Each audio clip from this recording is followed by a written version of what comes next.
We can now go across to France 24's Dave Keating standing by in Brussels. Dave, you heard there from Volodymyr Zelensky speaking about how so much has changed over the past 12 months.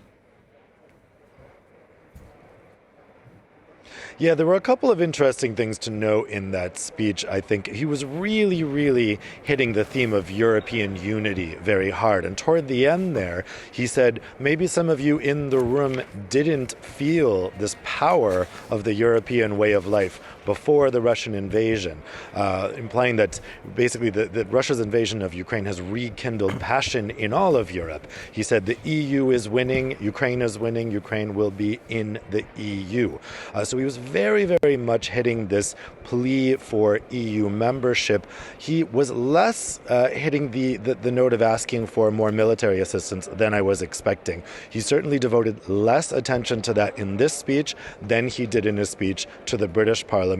I think now for this address, he was really turning his attention to his desire for Ukraine's membership of the European Union. And on that note, it was interesting to see that he spoke in Ukrainian. I was wondering this because when he spoke to the US Congress and to the British Parliament, he spoke in English. English is the main working language of the EU. He could have spoken English here, but he chose to speak Ukrainian. I think that's important because if Ukraine were to join the EU, Ukrainian would become an official language, and the MEPs from Ukraine sitting in that chamber would be speaking Ukrainian and having that interpreted. So he's very much normalizing this idea that Ukraine is part of the EU, that Ukrainian is a language you would be hearing in your interpretation. It's a significant choice on his part.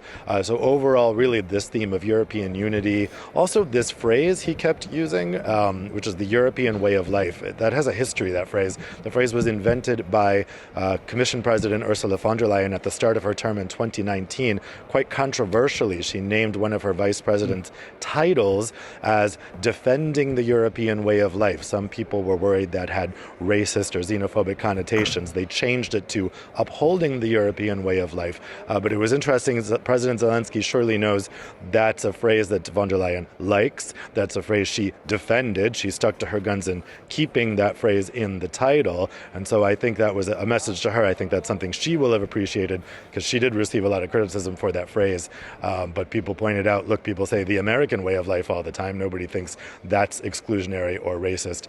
So I think she would have appreciated President Zelensky using that phrase. I'm sure she will. Speaking about words and choice words, when we spoke earlier, Dave, you mentioned how last night at the Elysee Palace, Emmanuel Macron, the French president, as well as the German Chancellor, Olaf Scholz, were very careful on the wording of where Ukraine belonged. Ukraine was part of the European family, I believe you said, not European Union.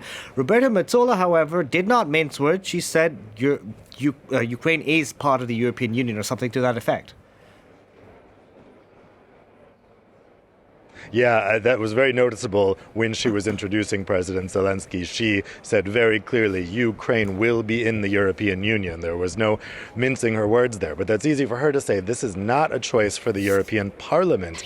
This is not her decision to make. It's not even the Parliament's decision to make.